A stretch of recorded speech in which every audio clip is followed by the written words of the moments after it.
Hello. तो कैसे हैं मेरे प्यारे बच्चे। अच्छा एक बात बताइए, अगर आप नेचर के बारे में सोचते हैं और उसकी ब्यूटी के बारे में सोचते हैं तो आपके दिमाग में क्या आता है सबसे पहले? सोचिए सोचिए। आपके दिमाग में आता है, जी हाँ, माउंटेन्स आएंगे, फास्ट फ्लोइंग रिवर्स जो बहुत तेज तेज बहती हैं, कलरफुल गार्डन्स आएंगे, ब्लूसमिंग ट्रीज। अब ब्लूसमिंग ट्रीज क्या होता है भाई? मतलब वो ट्रीज जिन पर फूल जो है वो खिले हुए हैं, ठीक है। अब यहाँ पे क्या होता है कि ये तो हम सोचते हैं, मगर नेचर तो बताता है कि ब्यूटी हर जगह है, सुंदरता हर जगह है। और मड, जी हाँ, मड में भी सुंदरता है, कीचड़ में भी सुंदरता है। किसके लिए? जो प्राणी वहाँ रहते हैं उनके लिए। तो जो रस्किन बॉन्ड है, उसके जो ग्रैंडफादर हैं, वो उनको उस ब्यूटी से इंट्रोड्यूस कराते हैं। तो आइए चैप्टर की स्टार्टिंग करते हैं। ये क्लास 6 का सेकंड चैप्टर है, a little word of mud. तो चलिए चैप्टर को स्टार्ट करते हैं।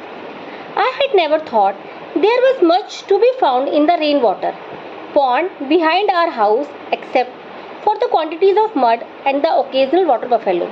अब जो ऑथर है वो क्या कहता है कि उसे तो कभी उसने सोचा ही नहीं था कि भाई जो हमारे घर के पीछे पोखर है, यहाँ पे रेन वाटर जमा हो जाता है, उसमें क्या मिलेगा ज़्यादा से ज़्यादा? बहुत सारा कीचड़। और कभी कभी मतलब जैसे ओकेजनली कोई, जैसे हम फेस्टिवल सेलिब्रेट करते हैं तो कभी कभी वहाँ पे आके बफेलोज भी अपना नहा लेती होंगी, ऐसा उसको लग रहा है। It was grandfather who introduced me to the pond's diversity of life. ये कौन थे? ये उसके ग्रैंडफादर थे। जी हाँ, रस्किन बॉन्ड के जो ग्रैंडफादर थे उन्होंने उसे इंट्रोड्यूस कराया पॉन्ड्स की डाइवर्सिटी के बारे में। डाइवर्सिटी क्या होता है बेटा? When many different type of people और things are included in something, ठीक है, जहाँ पे बहुत सारे लोग एक साथ रहते हों, भिन्न भिन्न जाति के या भिन्न भिन्न तरीके के लोग हुए, जीव जंतु हुए, ठीक है। So beautifully arranged that each individual gain some benefit from the well being of the mass. और बताया उसमें कि हर इंडिविजुअल को, मास क्या होता है बेटा? बहुत बड़ा समूह किसी भी चीज़ का, वहाँ से हर इंडिविजुअल को कुछ ना कुछ फायदा हो रहा है। To the inhabitants of the pond. अब इनहेबिटेंट क्या होता है? एनिमल और people who live in a place, ठीक है। अब पॉन्ड्स में जो रहते हैं वो इनहेबिटेंट हो गए पॉन्ड के। The pond was the word, तो उनके लिए वो क्या था? उनका जो वर्ड था वो पॉन्ड था। जी हाँ, उनका संसार वो पोखर ही था या वो तालाब ही था। And to the inhabitant of the world commented grandfather, the world was a but a muddy pond. क्या है? अब वो कमेंट कर रहे हैं कि मगर जो लोग हैं संसार के, उनके लिए तो ये सारा संसार, वो उसकी सुंदरता को ना देख के वो इसे मड बता देते हैं, कीचड़ बता देते हैं संसार को। हमें अच्छाइयाँ दिखनी चाहिए ना बेटा हर चीज़ पे। चलिए स्टार्ट करते हैं आगे। When grandfather first showed me the pond word, he chooses a dry place in the shade of an old peepal tree. जब उन्होंने पहली बार मुझे शो करा, दिखाया ना वो पॉन्ड वर्ड, मतलब जहाँ पे पॉन्ड का वर्ड मतलब पोखर का जो पूरा संसार था वो, तो उन्होंने एक चूज करा ड्राई प्लेस। किसके नीचे? जहाँ पीपल का जो ट्री था उसकी जो छाँव आ रही थी वहाँ के लिए। Where we sat for an hour, और हम कितनी देर बैठे रहे वहाँ पे? 1 घंटा लगभग। Gazing steadily at the thin green scum on the water, और निरंतर ना मतलब हम गेज कर रहे थे, हम बस झाँक रहे थे या हम घूर रहे थे। किसको? वो जो काई लगी होती है ना पानी में, ग्रीन स्कम स्टैंड फॉर जो हरी हरी काई लगी होती है पानी में, उसको। The buffaloes had not arrived for their afternoon dip, और देखो तो बफेलोज भी नहीं आई थी कि वो दोपहर का अपना नहाना ही कर ले, कुछ तो देखने को मिलता, ऐसा ऑथर बोल रहा है या राइटर बोल रहा है। And the surface of the pond was undisturbed, और जो सरफेस था, अब कोई आया ही नहीं है जीव जंतु या कुछ भी नहीं हुआ है, तो वो अनडिस्टर्ब था, मतलब नॉर्मल था, ठीक है, कॉन्स्टेंट्स को बोलते हैं। For the first 10 minutes we saw nothing, पहले 10 मिनट में तो हमें कुछ भी नहीं दिखा। Then a small black blob appeared in the middle of the pond. अब क्या हुआ? तभी एक छोटा सा धब्बा, ब्लैक ब्लॉब होता है काला धब्बा, अपीयर हुआ मिडल ऑफ पॉन्ड में, पॉन्ड के बीचों बीच। Gradually it rose higher until at last we could make out a frog's head. अब वो इतना हाई हुआ वो धब्बा कि हाँ हमें पॉइंट आउट हुआ कि भाई ये तो फ्रॉग का हेड है, मतलब जो मेंढक है उसका ये हेड है। It's big eyes steering hard at us, और उसकी जो बड़ी बड़ी आंखें थी ना वो हमको घूर रही थी बुरे तरीके से। हाँ, स्टेयरिंग करना मतलब घूरना बेटा, और हार्ड मतलब कठोर तरीके से या बुरे तरीके से। It did not know if we were friends और एनिमी। क्यों? क्योंकि उसे तो पता ही नहीं था कि हम उसके फ्रेंड्स हैं या हम उसके एनिमी हैं। And kept his body out of site, और इसीलिए वो जो अपनी बॉडी था ना उसका, जो उसको वो हमारे जो देखने की जो शक्ति है या देखने की जो क्षमता है उससे दूर रख रहा था। A heron his mortal enemy. Mortal क्या होता है बेटा? डेंजरस एनिमी है हिरॉन उसका, मेंढक का। Might have been wading about in search of him. Wait करना बेटा, वॉकिंग थ्रू वाटर, वॉक कर रहा है वो वाटर में उसके लिए। ऐसा मतलब वो बता रहा है कि heron his mortal enemy might have been wading about in search of him when he had made sure that we were not herons. जब उसे पता लगा कि भाई ये तो हिरॉन्स नहीं है, he passed this information on his friends and neighbours. तो उसने क्या करा, उसने इस इंफॉर्मेशन को अपने नेबर्स और फ्रेंड्स तक पास किया, अपनी जो भी लैंग्वेज होगी उस तरीके से, है ना। And very soon there were a number of big heads and eyes on the surface of water. और जल्दी क्या हुआ, बहुत बड़े बड़े हेड और आइज हमें वाटर की जो सतह थी उसके ऊपर दिखने लगे।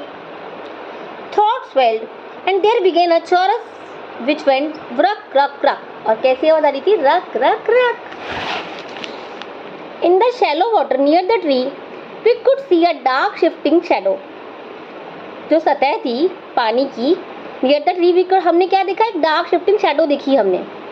When we touched it with the end of a stick, और हमने उसे किससे टच किया? जो स्टिक होती है ना, जैसे ये पेंसिल है, आप इसको स्टिक मान लीजिए, इसकी जो निप है इससे हमने उसको टच किया इस तरीके से।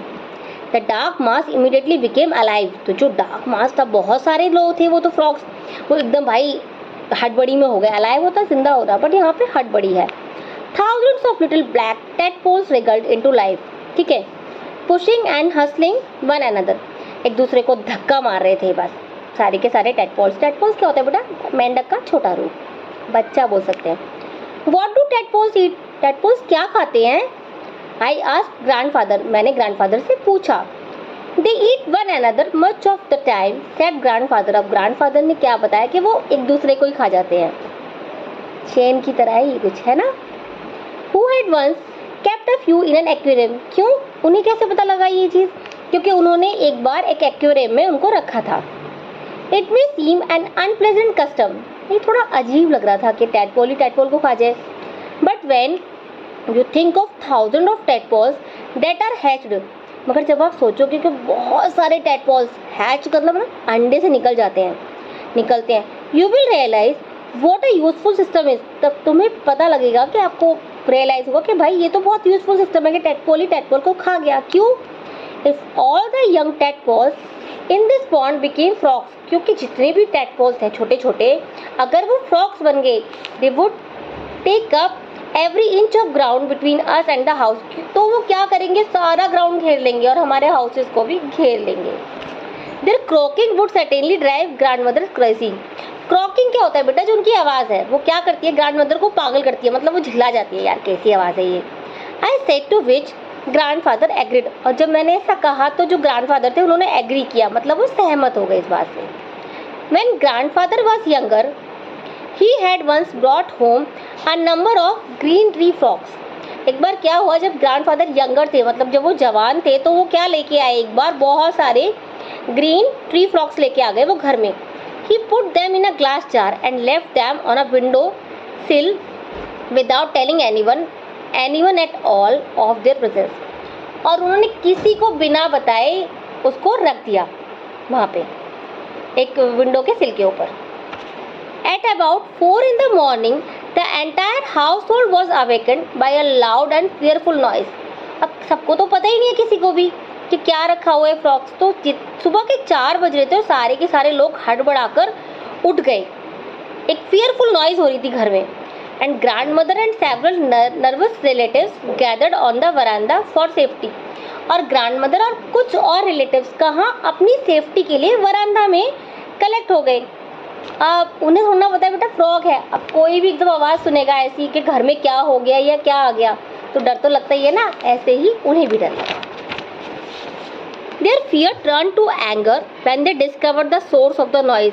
अब उनका जो डर था वो गुस्से में कब बदला? जब उनको पता लगा कि भाई ये नॉइज़ का जो कारण है वो क्या है। ठीक है, खोजना, जब उन्होंने डिस्कवर किया इस चीज़ को तो उनका जो फियर था वो एंगर में बदल गया, मतलब डर गुस्से में चेंज हो गया।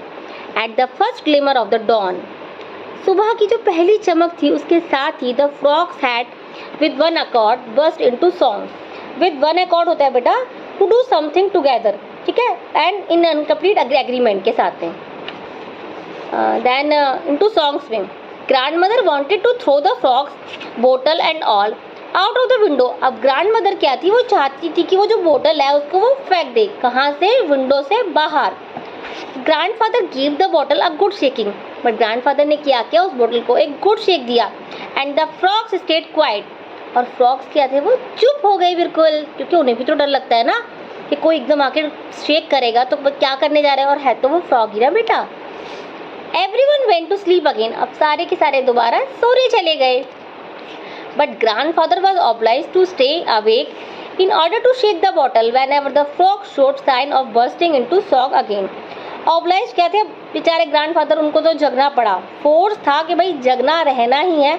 क्यों, क्योंकि जैसे ही उन्हें लगेगा कि फ्रॉग्स दोबारा से वही अपनी गंदी सी आवाज़ में गाना गाने लगे हैं मिलके और सारे लोग उठ जाए, इससे उनको लगा कि भाई मैं तो जगह ही रहता हूँ और मैं इनको शेक कर दूंगा जैसे ये गाने वाले होंगे तब। फॉर्चुनेटली फॉर ऑल कंसर्न, भाग्यवश सभी के लिए चिंतित करती हुई, the next day aunt Mabel took the top of the बोतल to see what was inside. तो उन्होंने क्या करा, वो जो बॉटल का जो टॉप था, कैप था, उसको ओपन कर दिया, क्या देखने के लिए कि अंदर क्या है। The sight of dozen green tree frogs तो फ्राइटेंड हर, तो इतने सारे ग्रीन ट्री फ्रॉग्स थे, उन्होंने उसको फ्राइटन कर दिया, डरा दिया। That she ran off without replacing the cover, और वो भाग गई, उन्हें इतना डर लग गया, जब हमें डर लगता है तो हम भाग जाते हैं ना, सेम वो भी भाग गई, और वो जो बॉटल का जो कैप था, कवर था, उसको उन्होंने कवर किया ही नहीं। And the frogs jumped out, और फ्रॉग्स ने क्या करा, जंप कर दिया, and get loose in the garden and were never seen again, और वो सारे के सारे कूद गए उससे और फिर वो गार्डन में कभी नहीं दिखे। तो ये जो हमारी स्टोरी थी ये यहीं कंप्लीट होती है। एक अगली स्टोरी के साथ जल्दी ही आपसे मिलूंगी, तब तक के लिए बाय बाय।